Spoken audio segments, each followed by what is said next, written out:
What's going on, everybody? You are listening to the Co-Living Show. My name is Craig Curlop, I'm Miller McSwain. and we've got an amazing, fantastic. I feel like I got to come up with different synonyms for awesome episode. My grandmother hates the word awesome, so we'll say swell Yes. episode today with Jessica Khani. Miller, you've known Jessica for some time now, right? Yeah. So Jessica is our lender for almost the entire portfolio that we've acquired, probably like 80% of it or so. She's the lender that we graduated to after getting into the game with just basic agent and basic lender. She's the one that we specifically searched for and chose. So yeah, she's helped us through lots of our co-living acquisitions. We've been through thick and thin, solved lots of lending problems together. I think that's the thing that you'll learn in this episode. Co-living lending is unlike other lending because it's just such a new investing strategy, such a new investing class. And so really, you guys should be listening to this, finding a lender like Jessica. We've spent hours on the phone just talking about different ways to structure the lending, different ways to juice out more returns, different ways to get this deal to close when you can't do it traditionally. So you guys should definitely stay tuned for this one. Hours on the phone with your lender. It reminds me of like the Jake from State Farm commercial. Does Elijah get jealous? If you guys listen to the next episode, Craig just keeps stumping me with all these things. I haven't seen Scarface, is what he brought up last time. I don't know who Jake from State Farm is. Maybe I get different ads than you, but we definitely don't get TV. You don't know Jake from State Farm? Dude, maybe I was like super sheltered. I don't know. Bro, did you have TVs in Mississippi, or like were you still? We did. Like... I know there was like somebody from Subway. I don't know, all these like first name people, like Jake from Subway or something was another. No, guy. It's Jared. Jared is the guy. Okay. Jared's got an interesting history. We don't need to get into that in this episode. Oh, so it's T. Okay. Yeah, Jared is T. Jake is less controversial. The only one I know is Flo from Progressive. Now she was swell. Swell is a good way to describe Flo, I would say. Yeah. She flows. You know who Troy Polamalu is? No, Craig, come on, stop. No. All right, we're done. We're done here. We're moving on. Miller, I'm not that much older than you. All right, I've got a question for you here from Jose Falconet. Yes, sir. Curious how y'all operators issue house rule and lease violation notices to the tenants. My research indicates it needs to be given personally to the tenant and not just provided on the door. Also, for you operators not living inside the co-living houses, how do you deliver these notices? I'm not sure if email or text would be legal per Colorado standards. Awesome. Okay. So so listeners aren't just in Colorado, so I'll address this generally. This is super hot on my mind. We went through some eviction and notice servings recently, and I found out that we were doing it wrong. Definitely check your state regulations. This is usually at the state level, but there could be something at the city or like county type level too. So be sure to check that out. But yeah, so Colorado's maybe one of the more strict states that I've seen so far. There are states where you can mail eviction type notices that I've heard of. There are states where, you can just post it on the door. So just be sure to follow the letter of the law to a T.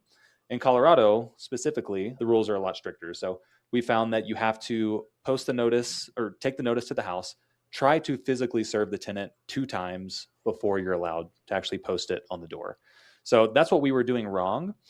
In reality, typically what's happened is whenever we do bring a notice to the house, that triggers someone to pay if it's a non-payment type issue.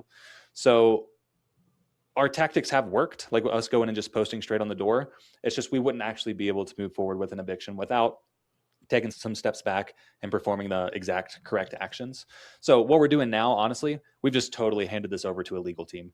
We spent probably, I think this was 2 weeks ago or so, just a day, just calling different lawyers around the state, getting different pricing, seeing who is willing to work with us at the scale that we're doing it, see who's willing to enter a house to actually like try to serve this to a tenant. So yeah, definitely just call around. And yeah, at this point, I think it costs us $90 to send someone over to the house through this law firm to go attempt 2 times and then eventually do the post it on the door if not. So follow up on your specific state and be sure to follow it to a T if you do intend on going through with an eviction. One big thing that I'll just note here is that when you're going through an eviction, some tenants kind of know how the eviction process works. If you accept any amount of rent from that tenant during an eviction process, then that whole eviction process starts over again. So it's very important, even if it's like they could give you $1, you can't accept anything from your tenant. Yeah. Um, And I think that it might be state specific. I'm not sure, but definitely check okay. in like the rental software that you use. Like that's often a toggle that you can turn off as like not accepting partial payments, only accepting full invoice payments. Awesome. Miller, anything else before we head into the show? Get some knowledge bombs from Jessica. No, let's go talk to Swell Jessica. Swell Jessica.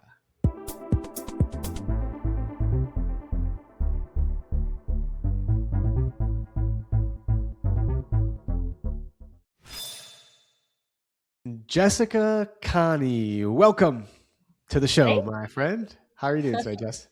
good, doing great. It's a beautiful day outside. Happy to be here chatting with you both. Super excited. Yeah, beautiful day, and we're recording in February, so that's saying a lot for February. Awesome. Jess, why don't you tell us a little bit about like yourself? Like, how did you like get started in this whole co-living space? And yeah, give us a little bit about your history and your background. Yeah, happy to. And thanks for having me on here. So I'm Jessica. I'm a mortgage broker and real estate investor. I live here in Colorado, where Craig and Miller also live. I'm super passionate about helping real estate investors scale their portfolios and build long-term wealth through strategic financing. So I get super creative, as Miller knows. My journey in real estate actually began when I was originally in healthcare, and I started off purchasing my first two homes as co-living house hacks, which I did not know was a term at the time. I was just like, I have actual income that's not restaurant income at this time. And so I just want to buy real estate and I want other people to pay my mortgage for me. At one point, I was living for free and even being paid to live in my house, and quickly saw the potential in real estate with that and started telling everybody and their mothers about it, my patients, my family, my friends, and decided to then switch into real estate full time. So, give us a little bit of context. Like, what year was this when when you bought your first property? Yeah, we closed on our first home January of 2019. Oh wow. Okay. So yeah, Yep. like house hacking, it was a thing. You probably have heard of it, but like co-living was pretty new at that time, right? Yeah, I think so. Like I said, I didn't even know. I was just Yeah. like, this, I want to live for free. So Yeah. Were you in Colorado at the time too? I was, yeah. Our first Okay. house was in Centennial, so South Denver. Okay. Sweet. So can we share a little bit about what you did, what kind of house you bought, how many beds and baths, like the price, what you're renting out, give us the tea of the house. Yeah, absolutely. So this house, it was an older home, definitely not like a dream home by any means. And I bought it for 450, single family home. It had four beds, three baths. And I just wanted, I had two friends living with us. One at the time, she wasn't a friend. We found her on Facebook Marketplace actually. And then a friend helped us move and he's like, hey, this place is cool. Can I move in? So he moved in.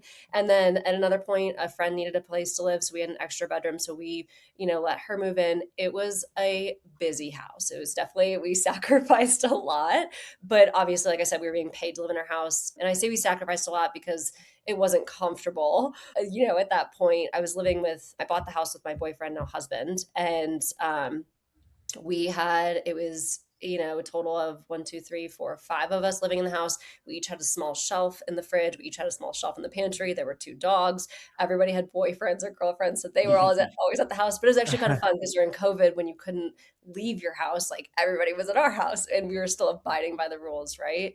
But in terms of financing structure wise, we just did conventional loan. And then we put 20% down because that's what our boomer parents told us to do at the time. And I worked with a lender who was I think she was at my bank. And I didn't know to like talk to different lenders or find somebody investor friendly. And then, kind of same for my agent. So I think it was a really good purchase and I'm glad I got started, but probably would have changed that a little bit differently had I known better. Yeah, so that's interesting that you knew about house hacking and like dove into this strategy that people do talk about as an investment strategy, but still you didn't know about the 5% down piece. So where did you learn about the idea of house hacking? Was that from Bigger Pockets or anything like that? Or that was totally organic and yeah, just randomly happened too? I think it was organic and randomly happened. I don't think Okay. I actually started listening to Bigger Pockets because that's where I learned most of what I knew. I don't think I started listening to that until like 2020. So I was just like, I want to have people pay my mortgage. Like that's what that was. And I remember telling my agent that at the time. No, I didn't have any terminology or education on like real estate investing or house hacking at that time. Before we move on, I got to Yeah. ask how much you were charging your friends for rent. Oh, so Yeah. cheap. Oh my God, so Yeah. cheap. Especially for Denver. So one friend, he was living in the basement and pretty much had 1,400 square feet to himself, his own bathroom. He was paying, I think when he started, like 800. Oh, And wow. then my other friend was paying, I think to start, like 700. And then finally, when the last friend moved into like the office space, it was kind of smaller and they were sharing a bathroom. I think she was paying 550. Yeah. And that What was was, your and then mortgage? my mortgage starting off was 2,200. Again, we put 20% down Okay. and then we refinanced. So I think it dropped at that point down. It was low. It was below 2,000 at that point. And that's Yeah. where we were like starting to being paid to live in our house. Yeah. Yeah. So for folks out there who are considering house hacking, potentially with friends, do you have any feedback? Like, how did that go? The friend piece, was there things that you would do differently? Did anything bad happen? People not paying rent, or was it actually fine renting to friends? Yeah, it was totally fine. My one friend the one guy that we were friends with at first, like we definitely had to lay some boundaries about, hey, don't keep all the dishes in your car. Because I remember like my in-laws visiting and I was like, I opened the pantry and I'm like, where are all of our dishes? And he would eat breakfast on the way to work and he just had them all in his car and he was out of town. So there was definitely some communication and boundary setting with that. And then the other friend, she actually, like I mentioned, I found her on Facebook Marketplace where we had our listing and we became super close. And she actually was a bridesmaid and like still like I was just talking to her this morning. So still super close. And that was really fun. And I wouldn't expect that for anybody like who's listening to this. But I would say I think just setting expectations up front, having a lease for sure is super important and still treating it like a business and just communicating is really important. I think I've seen some people just be like, oh, it's my friend, I'm not going to have a lease, but people always forget what's said. You're eventually going to go your separate ways. And I think having that in place protects both parties. So that would be my advice with that. When you were getting into this, did you like think that this was going to be like the first investment of many and you were like about to build an empire here? Or were Oh you my just God, like, or you're just no. like, yeah, I'm just trying to live for free. Like, I'm just here so I don't get fined kind of thing. Like, Yeah, no, I didn't think that at all. And if I had, I would have put less down for sure. yeah. No, I just my dad's a commercial real estate investor and he also invests in equipment. I'm talking like bulldozers, right? And Yeah. so he just always ingrained in my mind like if you're looking at buying something, you're looking at renting it, do the math and see at what point is your break even, can you generate income on it in the meantime, this sort of thing. And so I think that was my mindset and when I started to realize like when I was in healthcare like I wasn't paid a lot at all. My starting salary, I think, was in 2019 too, but like 58,000, right? So I don't even know how I was going to live in Denver otherwise if I wasn't doing this. And so with that, it was like, okay, here's how I can get ahead. And when I saw the power, and that's when I was just like, okay, now I'm obsessed. And I have to just keep this going. And I think at that point, that's when I started to read into bigger pockets, somehow stumbled upon that. And yeah, the rest is Yeah. history. So how long was it between like number one and number two for you? Yeah, so good question. So we bought that first house, closed on it January 2019. We then closed on our next primary, which was also a co-living house hack in 2021, the month before I got married, and then also closed on another investment in Capitol Hill in Denver at the same time. So Wow. that's crazy. I know. I remember sitting in my clinic in the lunchroom and people were like, how are you buying two properties and like working and planning a wedding? And I'm like, I don't know, it's fun. That's not so like you were yeah, like why cap? I guess so many questions. They're not even really co-living related, but I guess let's talk about the second one. Was it just like rinse and repeat? The second co-living deal? No, so same thing. So I'm such a big advocate on working with a team who has walked your journey ahead of you, knows exactly what you're doing, and has done it themselves, because otherwise it's the blind leading the blind. And at that point, I still hadn't realized like that's what I should be doing or had known. And so I, at that point, had worked with an agent that was not what I would say investor friendly. Like he was a really good agent. But at that point, like we bought a house that we thought was going to be our quote unquote forever home. Knowing ourselves now, we know we're never going to have a forever home. And I even tell my clients that too. I'm like, most people don't. Just consider the thought that you might not. So that next house we bought, it was a 4,500 square foot home. We moved in and when we were like, we're not going to live with roommates anymore. It's just us. We're married now, whatever, saying bye to that life. And then we were like, this is so much room. This is a 5-bedroom house. It was so nice having our mortgage being paid. Like we should do this again. So then we started doing co-living house hack with midterm renters because I felt, okay, this is a lot like lower, I think, commitment. They're just here for 3 months. And then if I don't want to do it again, I don't have to do it. And we were doing that for a little bit. And then finally I was like, I felt like it was more work. to try and interview and screen and find somebody new every 3 months. And I will be honest, I'm a lazy investor. I have a full-time job as a mortgage broker. And so I'm like, okay, I'm going to get a long-term renter. So then we got a long-term renter, and that was really nice. And then the Cap Hill property, that was listening to Bigger Pockets and being like, okay, the math is mathing to invest in real estate. At that time, 2021, rates were lower. I don't think I conceptualized like rates are record low right now, make moves. I was just like, the math is mathing. The numbers are penciling. Like, I should take action. And so then bought that second property. Again, I worked with the same agent on that one, was not really investor friendly. And I would have bought a different property. I think it was a townhome, which is a great investment, but it just would have structured it a little bit different. I think gotten clear on my buy box. So you mentioned that your first agent wasn't so investor friendly. And so on this one, did you have a new agent for this one? Yeah. Okay. So can you talk a little bit about that, like the transition between an old agent to a new one? I think that a lot of people who start out, use their brother-in-law as their agent or whoever they know. And then, they start listening to Bigger Pockets and hearing about investor-friendly agents. And it can be hard to break off a relationship that, honestly, it's kind of like a breakup. Or that's how I felt. I went through a similar transition. Can you talk a little bit about that, leaving the old agent and going to the new one? Was that a hard process? And how'd you find that new agent too? Yeah, it's so funny because both were my patients. So, Oh, so that's even more complicated. Yeah, okay. It was, but like at the time, I didn't think of it that way. I was just like, okay, I'm buying a new house. And looking back on it, like it probably was a diss to my first agent, but it was just, I was in the moment, she was no longer my patient. I was talking to my new patient about it. And my patient was he was a broker owner, and then he connected with an agent in his brokerage. So I think I was naive about it all. Had I known better, like I would have gone online. And this is what I tell my clients now. I'm like, if you're looking for an investment, like obviously here's a handful of great investor friendly agents. And I actually try to connect them with somebody specific who I'm like, based on you, your goals, your experience, here's who I recommend. So it's very like specific to them. But if they're just looking somewhere else where I don't know agents there, I'm like, here's the questions you should be asking. And what I would be recommending to somebody looking for an investor agent, again, are they actively investing? Because if they invested 10 years ago, they can't guide you in today's market. It's like very different now versus 2 years ago versus 3. Are they managing their properties themselves? Are they familiar with the strategy you're trying to do? Because if you're trying to do short-term rental versus co-living, like it's very different. And they should have an idea, I think, of like local regulations and legislation. So those are some of the things I'm telling them to ask for. And then also, just I'm very transparent about this. Like all real estate professionals are usually compensated at closing. I think it's important to ask them like questions where you're going to try and find, hey, are you acting in my best interest?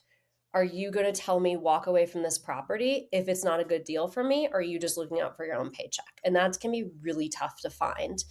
And I try to serve in the same way. I have told people, don't move forward with this because I want them to be happy. And that's what those are some of the things I would have asked if I knew better at the time.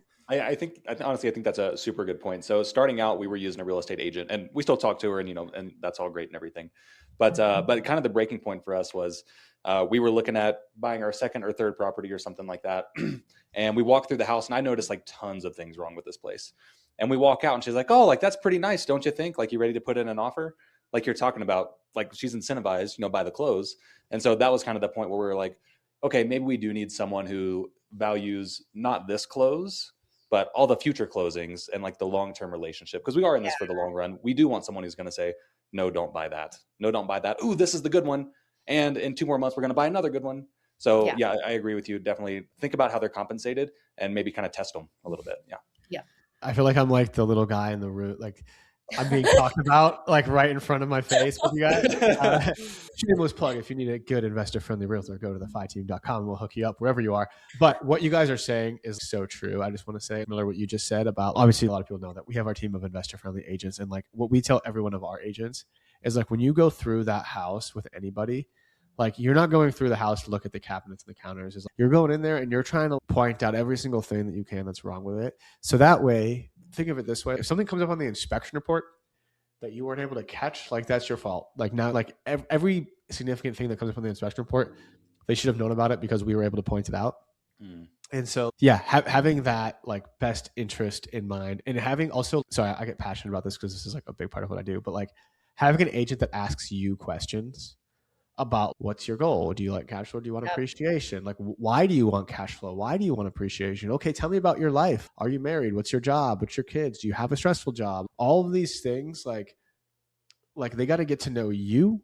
They got to get to know your story, where you want to go, and then they can probably tell you what the best investment is for that area. And that's like what we do with a lot of our clients. And I think it works pretty well. Yeah. Anyway, Jessica, yeah.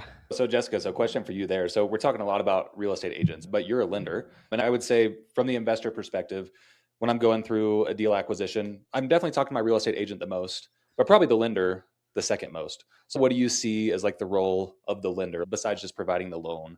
What sort of information and coaching and all that are you providing to the clients to make sure that they're in a good position for their acquisition? I think like what Craig was saying, like I try to go above and beyond and ask what are the questions specific to your situation, because as a home buyer, investor, consumer, whatever, you only know what you know, and the lending landscape, the financial landscape is always changing. There's always different strategies out there, and I would never expect somebody to come to me and be like, this is the loan product I want. This is how I want to structure it. That's my job, and it's my job to hear about their whole picture, not just for this purchase, but the long-term vision. So how many properties do you want? What are we trying to achieve? Are you trying to achieve financial freedom? How many properties is that? Are we going to max out our conventional loan limit?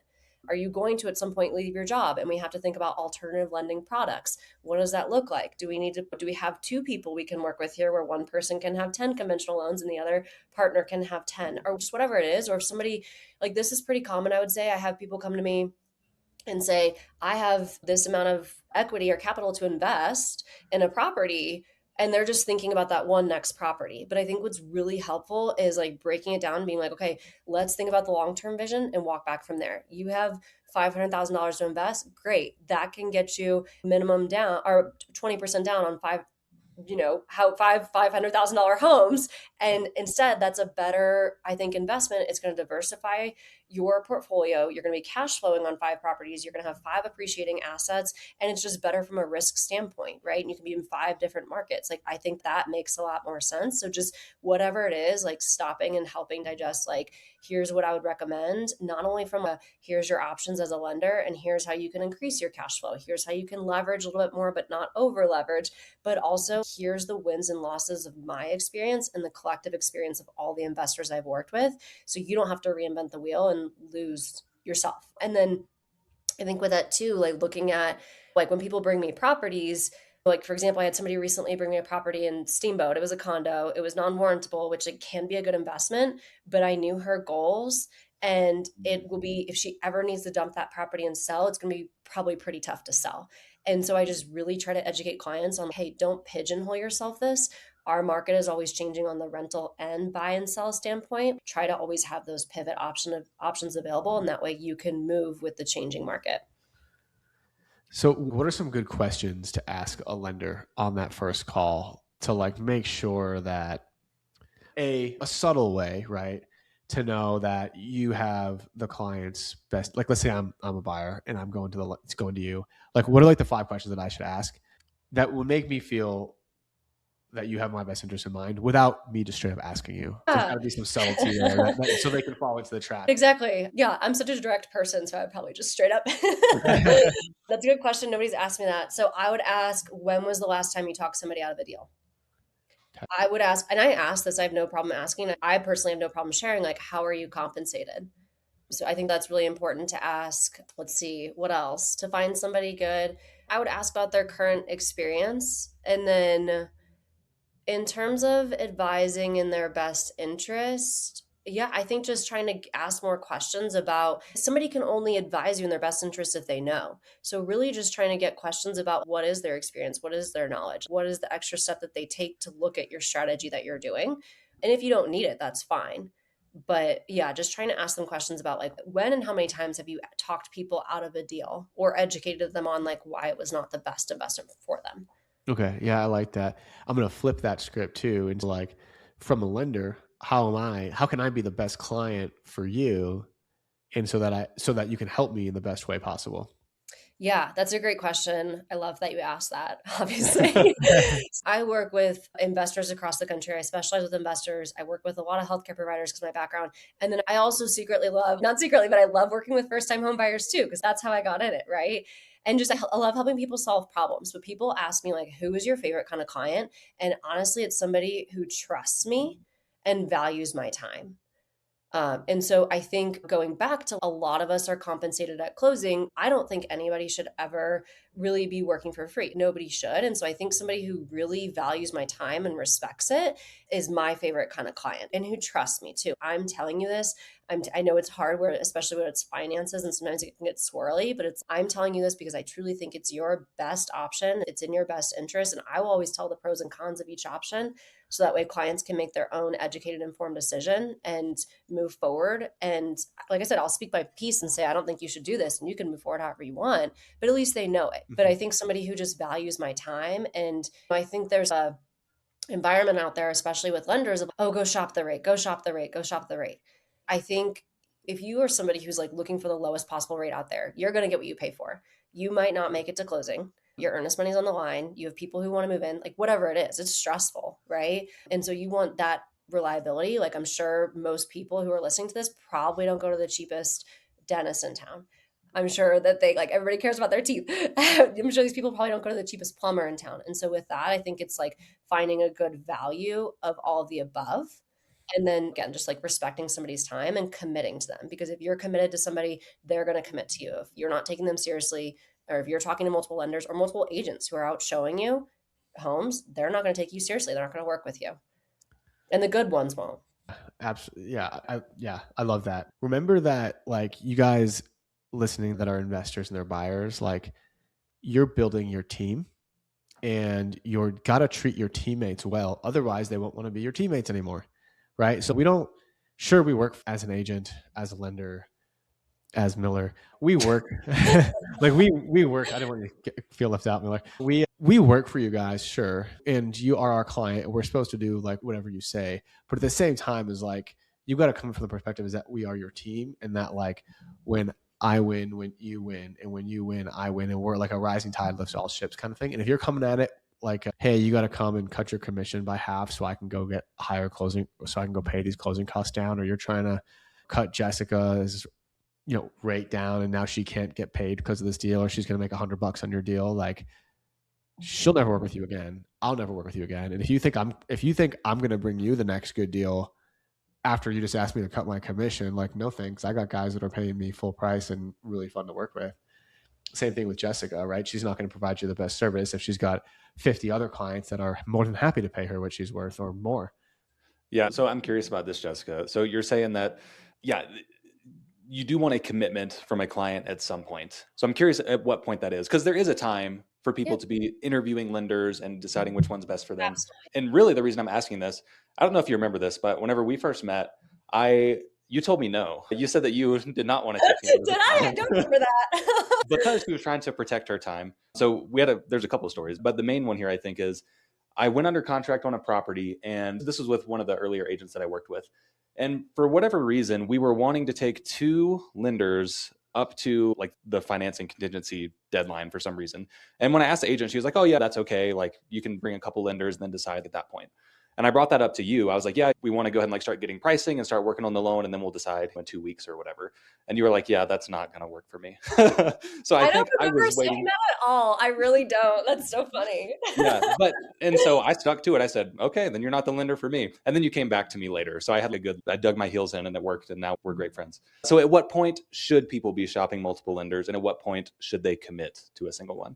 Yeah. So I think I totally do your due diligence, interview people, find the best fit, find somebody who's going to support you best in your journey. And like Craig was saying, like that will make or break your deal, right? Like I even said that I would have had a better investment. I had good investments, but like they would have been so much better had I had the right team. So with that being said, like I think interview people up front early on before you have used a lot of people's time and resources. And that's just going to allow them to show up fully for the people who are committed to them. And then also it's going to make for a better experience for you. If you're at the point where you're submitting offers and you have, gosh, I hope not, but like 3 agents you're talking to or 3 lenders you're talking to, not only is honestly that's like just not a good way to work, that's disrespectful of their time, but also it's confusing. Like how can you hold anybody accountable to what they're saying? How can you keep track of what each person's saying? And then I think that's so funny that you say that, because I remember so clearly when you called me and I was in Greece and we had just gotten in and I was jet lagged, and you were asking me, you remember that? You were asking me, I was like, should I answer this? I think it's spam. Like I should probably answer. And you were like, can you count like multiple bedrooms on an appraisal. And I'm like, this is spam. Who is this guy? And then I really didn't take it super seriously. And I was also on vacation. So I was just like, but it's so funny. I don't remember telling you that, but yeah, no, terrible timing. But anyway, it worked out in the end. We've had many closings since then. Exactly. Yeah. So moral of the story here, right? Treat your team. Don't necessarily go shop for the best rate if you've got a good relationship. Don't necessarily go shop for for us on our side, it's whoever brings me the deal is who's going to get the deal. It's like, bro, all the deals are on the MLS, right? There's no thing you can do. So I'm always just, okay, like you can go with the other agent and all of these resources that we have for you and all of these deals of experience we have, that will no longer help you, but you can go with this agent that's done 4 deals, can go for it. And same thing with lenders, right? Yeah. So sorry, our things overlap. I don't mean to take over the show, but Craig, let me tell one more story. So we did try to do that one time. We tried to shop for the lowest rate and it really bit us in the butt. And then Jessica ended up saving us. So I went to a meetup in Denver and we'd already closed, I think 1 or 2 deals with Jessica. And I went to this meetup and I met a guy there who knew another lender. And he was telling me that they have some 40-year program, like 40-year loan, and like rates were like 5% for it or something like that. And at the time, like we were getting 7.5%, 8%, like it was crazy. And anyway, I'm like, oh shoot, let me try that lender on this next deal. And so I did start working with him. And he told me we were rate locked. And then I'm like, okay, great. We're locked at like 4.8% and everything else is 2 or 3% higher. If I go with Jessica, I know it's going to be higher. And now Jessica's part of the team, so I've never do this. But so I got all the way to a week or so from closing. And then I keep asking this lender questions. He's not getting back to us. And I'm like, send us like the documentation showing us that we're rate locked. And like, he couldn't send it to us because we actually were not. And so I ended up calling Jessica, a week or so before closing, and she comes in and saves the deal. And what do you know? It's at the rate that we thought it would be. Like it was a reasonable rate that was in the market. So definitely be wary of someone who pitches you some super low interest rate because there could be something else wrong with that situation and it could bite you in the end and cost you a lot of time. If it sounds too good to be true, it probably is. And I even it's unfortunate. Like I never want this to happen to anybody, but I had a friend call me at the end of the year last year. She's trying to buy a rural property. She's self-employed. It's going to be an Airbnb, which rural, for anybody who doesn't know, if you're doing DSCR loans, debt service coverage ratio loans, those are where you're qualifying on the rental income of the property itself. Once you add in, it was a unique property and rural, it's just tougher. It's definitely doable, but it just basically makes it trickier for lenders to have your selection of lenders to work with. And she was also wanting to put minimum down. And she's like, oh, but I saw this lender. He told me you can do 15% down. And I'm like, girl, on a short-term rental, rural, DSCR, unique property, no, that's not real. And unfortunately, she lost her earnest money. She didn't close. She was trying to close by the end of 2025. It was in December. By the end of 2025 for the tax benefit, so that's 6 figures she would have had reduced on her active income that she just didn't have. And it's unfortunate. I don't want that to happen, but if it sounds too good to be true, it probably is. That line right there is the line that I've lived half my life by. My economics teacher, who I learned nothing from this guy except that one line. Like, if it's too good to be true, like it probably is. Like, make sure that if something ever feels too good to be true, that you do extra diligence on that. Because that is some truth. That is some wisdom right there. Like, more than, I know it's like a cliche, but like that's actually some real wisdom right there. Yeah. And circling back to, I love when our first careers are like education kind of service in this industry too, always. But circling back to those questions that you had asked about what would you ask a lender, I think you just hit on that with what you just said. It was like, if it's too good to be true. And so I think it's asking somebody if they're going to tell you up front, no, that's not what it is. Or I think gauging that is going to be helpful. And then something too, I think finding somebody, like asking somebody, like, where do you get your business is really important. So if somebody's referral based, they probably do a good job, right? Otherwise people wouldn't refer them. That's what I would say too. Yeah, that's a good subtle way. That's a really good subtle way to try to get a good answer. Yeah, where do you get? I like that a lot. I might steal that one. It's yours. Take it. I didn't copyright it. Just came up with it. Jessica, just pivoting a little bit, unless Miller, you got anything more to add? Nope, I'm ready to pivot. Okay, yeah. Like, where is your portfolio at today? Yeah, in terms of like strategies or physically? So I guess like amount, like how many properties / units and what strategies, and I suppose where are they too? Yeah. So we invest mostly in Colorado. I love this market. Like I said, I'm a lazy investor. I like this market for appreciation. It's a strong appreciating market. Early on when I was investing for the additional like income stream, right? Like I was in healthcare and I just wanted protection against my job was so highly physically and mentally and in person demanding 10 hours a day, seeing 19 patients back to back without breaks. So I was like, I need an additional income stream to protect myself against this. When I have a future family, when I have kids, and then I got injured at one point, so I couldn't treat others when I literally had a broken patella. I think early on, I was investing more for cash flow. And then once I started to see the appreciation, we combine the strategy, which I think is the most efficient strategy you can use, is house hacking, nomad investing, and forced appreciation, where you're adding value to a property in some way. The reason why I say that's the most efficient is because you're going to get, if you move into a home, you're getting the best interest rates on a primary home loan. You can put the lowest down payment options as little as 0 to 3 to 5% down. So you can leverage as much as possible, and then you can move out and hold that property as a rental. You just have to live there for 1 year. We did that. We nomaded or moved to a different primary every 4 years. So we sold that very first property I told you about that I called the sweatshop. I didn't know co-living was a term at the time, so I just called it the sweatshop. So we sold that property. We leveraged it into 3 different properties. One was a house hack short-term rental, actually in City Park. We just moved out of that one last November. I bought a property in Florida as well. That's a long-term rental. And then we did buy a short-term rental here also in Colorado. And then most of my other properties are long-term rentals here in Colorado. Last December, we closed on an A-frame actually in the mountains, which we're also adding value to and renovating right now. That one's super fun. And the goal of that one, it's going to cash flow great. Like it's a great tax play, especially with 100% bonus depreciation coming back with the big beautiful bill last year. So that was the goal of that one. So we're still rehabbing that one. It should be live hopefully in March. And then I also closed on a quad in Missouri, where I'm from, in February or March of last year. So mostly all long-term rentals at this point, and Okay. two out of state, mostly in Colorado.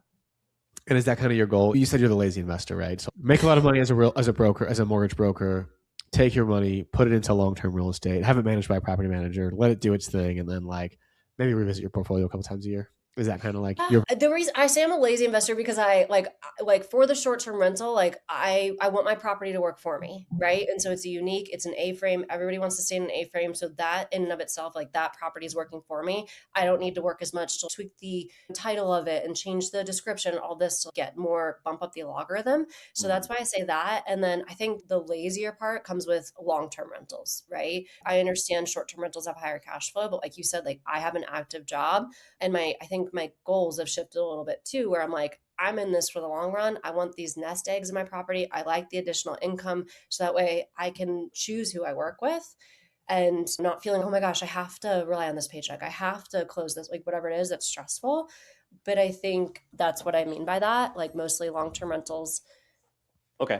And so I do want to very shortly get into more like lending discussion and like kind of products and lender types and things like that. But I do have one more question about your portfolio and your past. So I know that you were house hacking a property while you had a baby. Yeah. Right. And so I'm just curious, because I do hear that pushback, right, from a lot of people. Hey, I want to get into real estate. I don't have money. And like the natural answer as someone who's like trying to educate and all that is, oh, well, you should totally house hack. It's the easiest way to get in. And I hear, oh, I have a wife, or I have a husband, or, oh yeah, we have a baby, like we have a kid. But there are cases maybe where you can make it work. So I know that you did. So what are some of those strategies and things that you implemented to make house hacking with a baby actually feasible? Yeah, that's a great question. You can totally do it with a family. I think, in real estate investing and most things in life, there's a comfort profit spectrum, right? Like the more uncomfortable you're willing to get, the more profit, right? Like the sweatshop I lived in, I was being paid to live in my house versus like we got more and more comfortable with each property. The one where actually that house that you're referring to, that was a value add. That was a house was 1890 home. We pretty much rehabbed and gutted the whole thing, had just a 1 bed, 1 bath that had a separate entrance that we short-term rented we would make anywhere from 2,000 to 3,000 off of a month. And it had, we had no connection with the guests. Like they entered from the back. We did, we moved out of that house in November. And so Danny, my son, was around He was just a little bit older than a year at the time. Like we did have one review of all the guests we hosted. We had one review who complained about noises from him, but we did have, you know, a little thing underneath the door that helped with the sound. We had a sound machine there too. And we were just mindful, but really like, actually there was one time I interacted with the guest. I went in the back and they're like, oh my gosh, like he's so cute, you know? So everybody was really pleasant. I think, you know, and we were upfront about it in our listing. And I think that's what I would say is just like set expectations. But I think, you know, I will say what I tell people is like start, like my piece of advice, if you're looking at investing, start early. Not only because you are more likely to have less baggage, whether you have to get approval from your partner or, you know, you're moving multiple times if you're doing the nomad strategy, like you're more likely to be less comfortable as you're younger and have less baggage with kids because there are additional challenges with it too. But, and then also because you're getting more time in the market. I talked with an investor yesterday who's now wants to be financially free. He's a dentist and he's been researching investing for 18 years.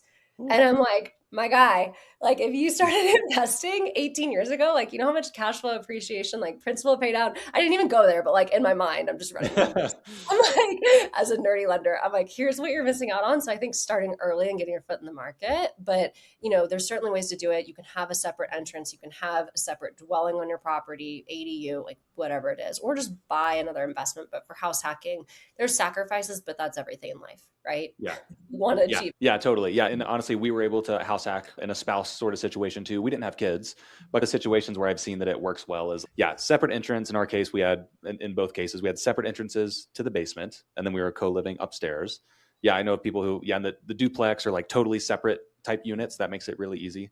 And then the other one that I've heard of, there's somebody I know who has a townhome, like sort of property in Denver, and they have a baby. So I think they short-term or midterm or something, the very bottom unit. And then they have a living room level above that. And then above that is the bedroom with the baby and all that. So even if it is crying, there's like some separation with the living room space in the middle. So anyway, moral of the story, totally doable with spouse, with child. You just got to find the right property. Totally. Yeah. I mean, I'll just say like a little bit of my story, right? Like I started off living on a futon behind a curtain in like a little cardboard box room divider in this middle of a 500 square foot duplex. So like, talk about that spectrum. Like I was all about being on the profitable side of that spectrum. Yes. And then like you slowly, as you get older and as you get married and as you have kids, move more towards that comfort side. So like that is the roadmap for sure. Yep. Awesome. Okay. Let's start diving into some lending topics. So first thing I want to ask, just to get all the listeners on the same level and everybody on the same page, what are the different types of lenders, right? Like a lot of the time when we go out and we look for a lender, it just seems like people are looking for lender, but there are like brokers, ones that work for banks, like all of that. So what are those different types and maybe what are the pros and cons to some of them? I'm so glad you asked that because people don't know this, that there's different kind of lenders a lot of times. And even a lot of real estate professionals and agents I know, I educate if it comes up on the difference. So what I would say, like you have your retail lenders. Okay. So those are I'm not going to name them actually, but those are going to be like banks, credit unions where they have a brick and mortar and they probably have some sort of middle management. They probably have a few different departments. Or if it's a retail lender where there's also retail lenders where it's like they are lenders, that's their business. Banks, typically lending is not their main form of business. They have that to try and capture the business, but that's something where you can expect like the pros of it are they're going to hold servicing in-house. So if anybody's listening to this call and they did not work at the bank, when you close on your home loan, that loan is bought in the secondary market and the servicing may switch. It's annoying, especially this time of year. Like for us, like we have multiple 1098 forms. And if the servicing switch throughout the year, you have to get two, right? That is annoying.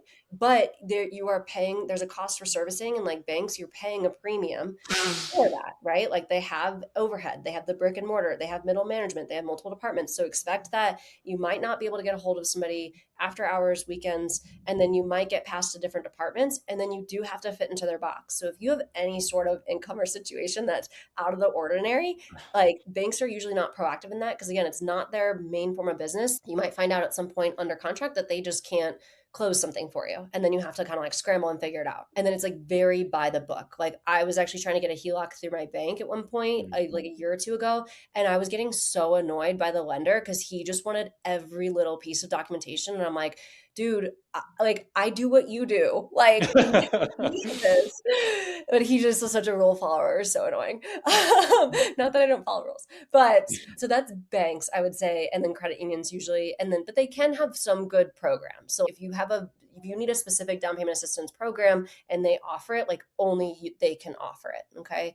And then you have your retail lenders. Retail lenders, that's actually where I started off in the industry, where it's a great company. They have a ton of support. They have a lot of different resources. But again, that comes out in the rate. And like I got in the industry in 2021, end of 2021. I left healthcare Thursday. I started in mortgage lending Friday. And it was really good because I had a lot of support, learned a lot. It was a really great place to start, but that's when rates started to tick back up.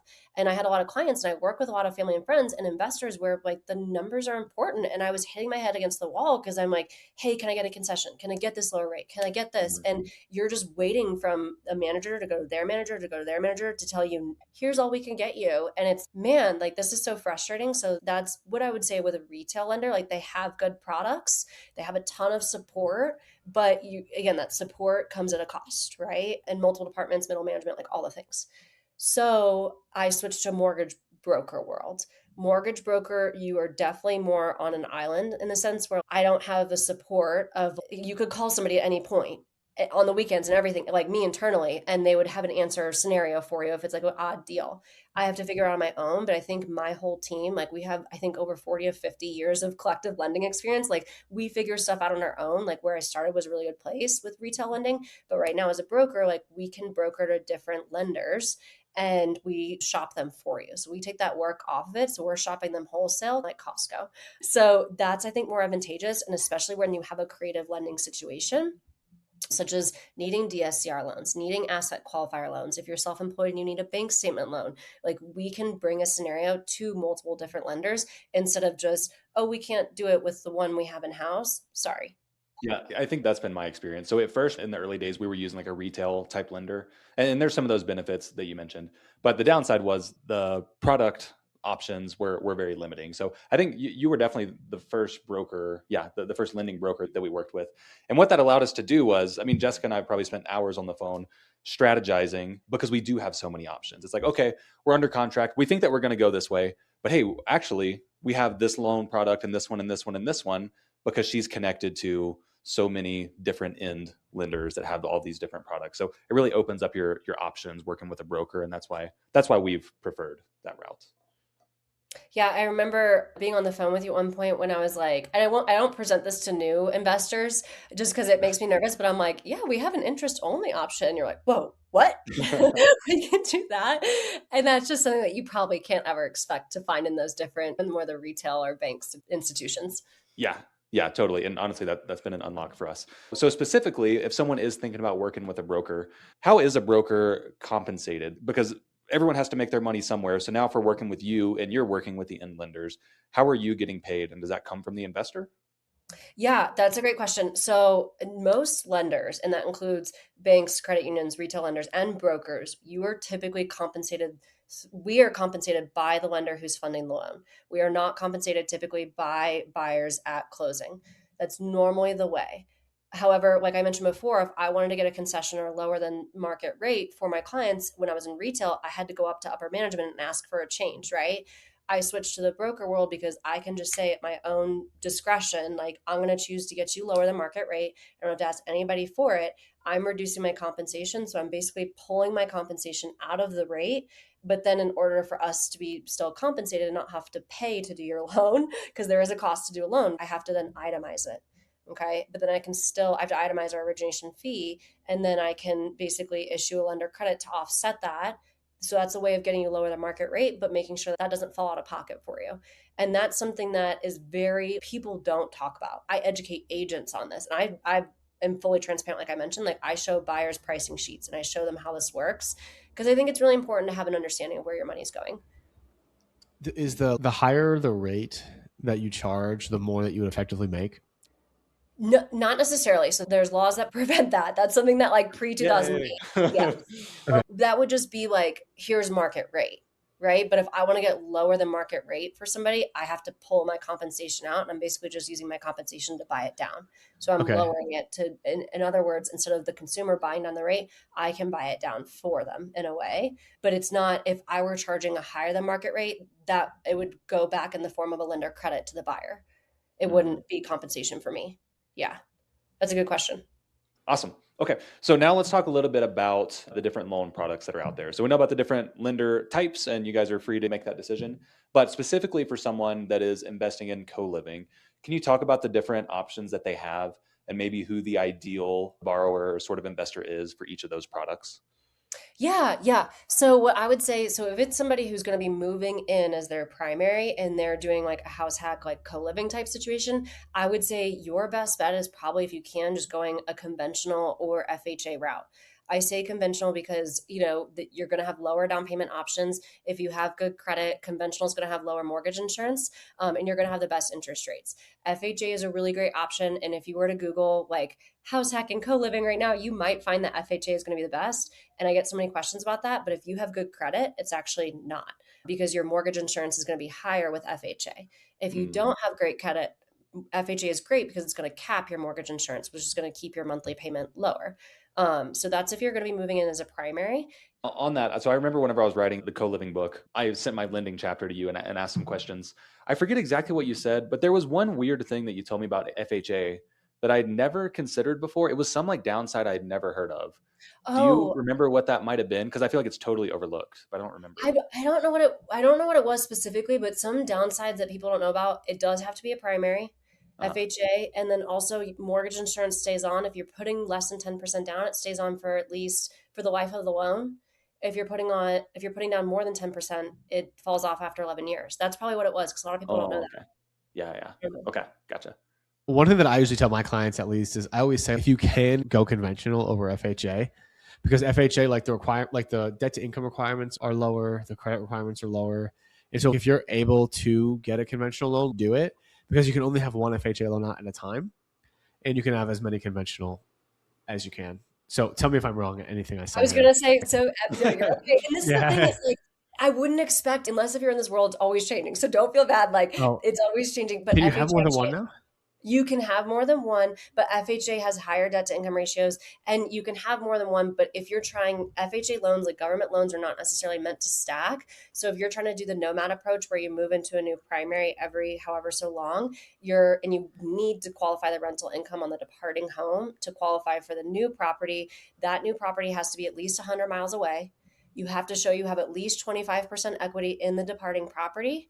And then that property, if you need the rental income, the lease on that departing home has to go through a full year of the closing of the new primary home, which is closing, which is crazy. So they make it so difficult to qualify rental income and like basically do the nomad approach. So you're correct that I agree, like conventional is always almost the best route to go.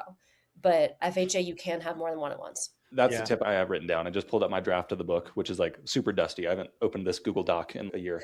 But yeah, so it says specifically if your second property that you're buying is FHA, it has to be 100 miles from the first one, along with some other strict requirements. Yeah. If you need to count rental income. Yep. Yeah, crazy. Cool. Yeah, I remember like the way that it was initially pitched was like you buy an you buy a proper house with an FHA loan, and then you have to refinance it to a conventional, and you buy another property. And I'm like, you don't want to do that because you got to reset Right. the clock, right? Like unless you can somehow get 25% equity in the property you just bought, which is unlikely. So Right.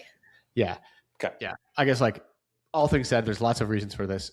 Go conventional if you can. If not, then go FHA if you have to. Correct. And then to answer your question, Miller, about for those products like the agency ones, the conventional and FHA that we just mentioned, VA, if you can do that, is always the best if you can Mm. use your eligibility there. And I say that because there's no mortgage insurance with VA and the rates are better, and you don't have to put anything down if you do have entitlement left. That's if you're moving into the home. If you are an investor like yourself, where you're just buying investments, you're not moving into the property, you can do a conventional investment. You can qualify projected long-term rental income for one lease. You can't count multiple leases like in a co-living situation, but you can use that to help offset the debt, because you do have to count debt to income ratio for a conventional loan, and you can put down as little as 15% on a conventional loan. So conventional is always a better option if you're an investor too, because you do have lower down payment options. If you need to purchase and finance in an LLC, or you don't have active income where you can qualify for conventional loan, DSCR is going to be the route to go. DSCR loans, you are qualifying on the property, on the rental income of the property itself. We don't need to look at any of your individual income if you have any. And then basically, usually most lenders look at a ratio. So they want to see at least typically a ratio of 1 where the rental income is at least covering the debt on the property. We do have no ratio loans. But as you can imagine, like when you take away something and it makes it riskier to the lender, the rates go higher or they want more down payment. So those are some lending options I would recommend. So long story short, if you're moving into the property, if you have VA, that's probably your best option. Otherwise, you can choose FHA or conventional, of which we're typically the conventional might be the better route for you. If you're going to purchase a co-living property that you're not going to live in, you still have that conventional option, but instead of 5% down, you're 15 or 20, somewhere in there. And then you also have the DSCR option. That there's less requirements on it. They're not so much looking at you personally. They're mostly looking at the property. Could you buy any co-living property as a second vacation home or anything like that? If you're going to personally use it. So you can I actually have a lot of investors right now. And I even did this for my most recent purchase, the A-frame in the mountains that I mentioned. We're going to personally use that property. And so I can use a second home loan with it. The advantages of that are you can put as little as 10% down. The rates changed April of 2022. Now those are about the same as investment loans. Sometimes it's lower, but the advantage is you can put less down. Gotcha. So what is the requirement for you spending time there?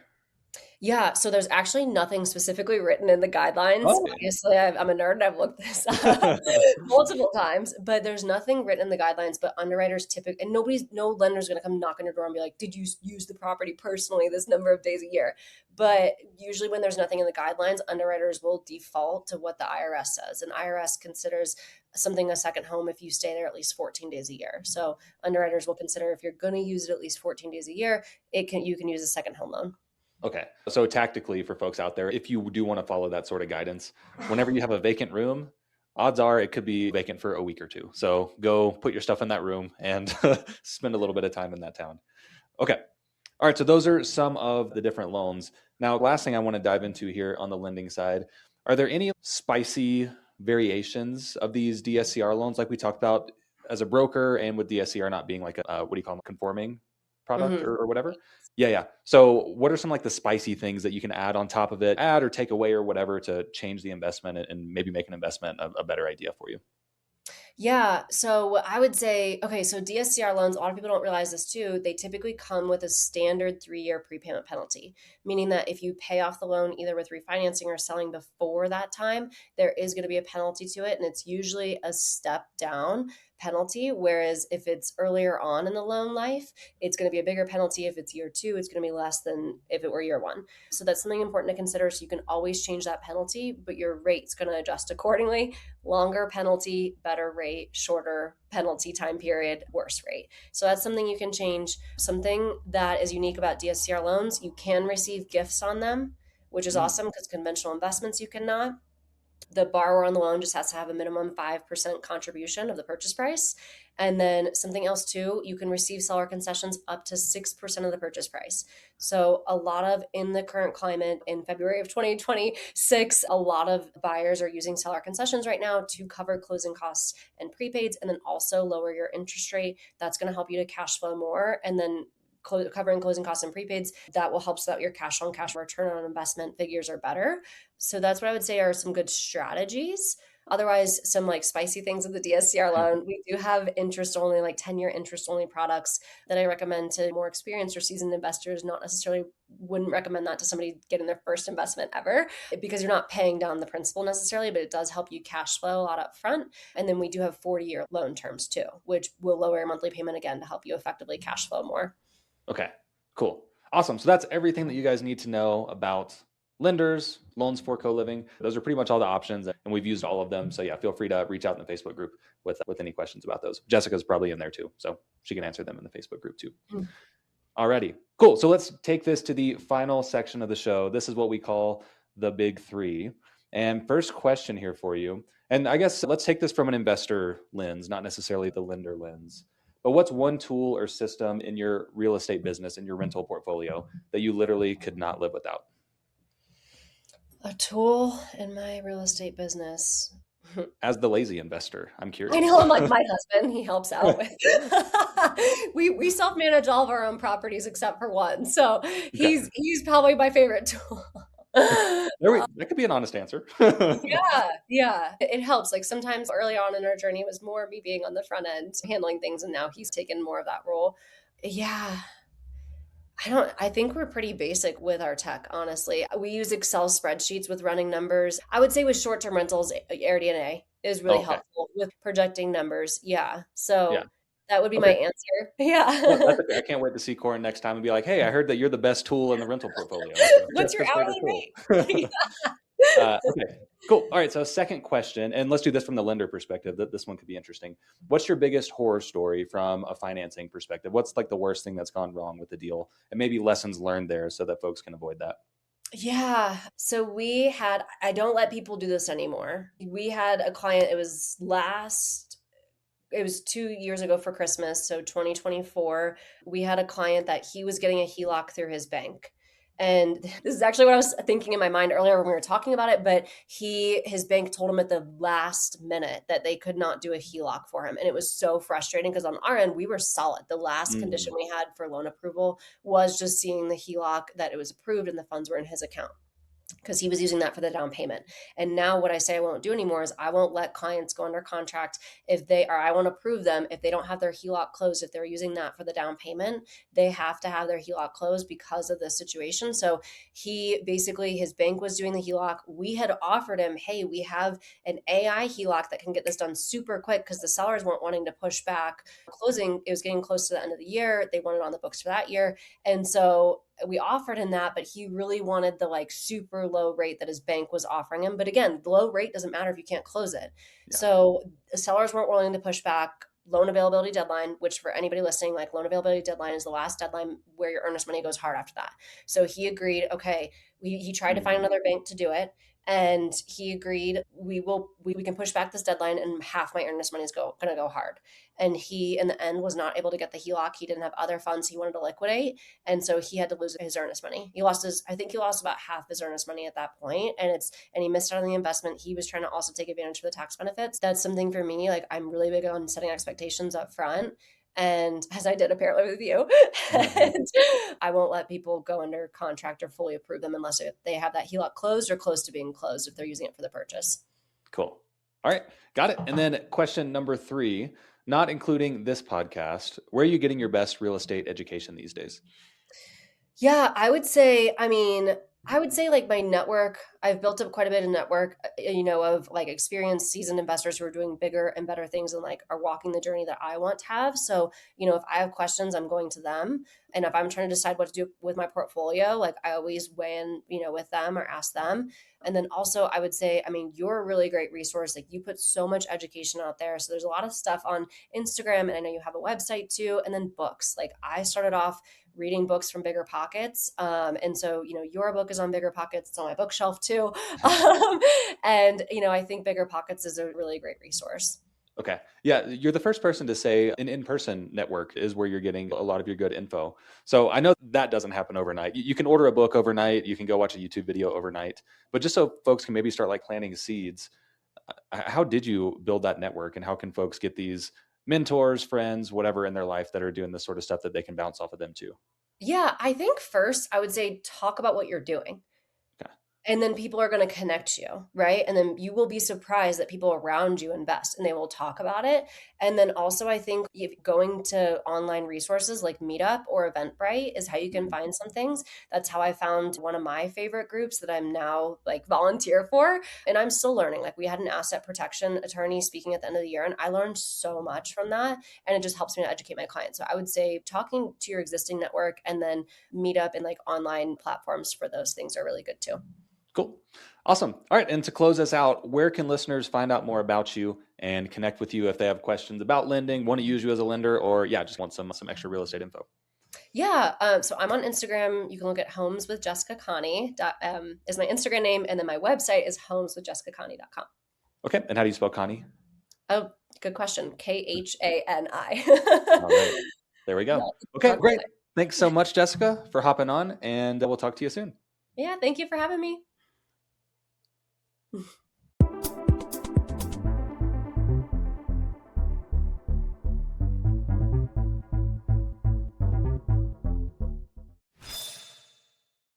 And that was Jessica Khani.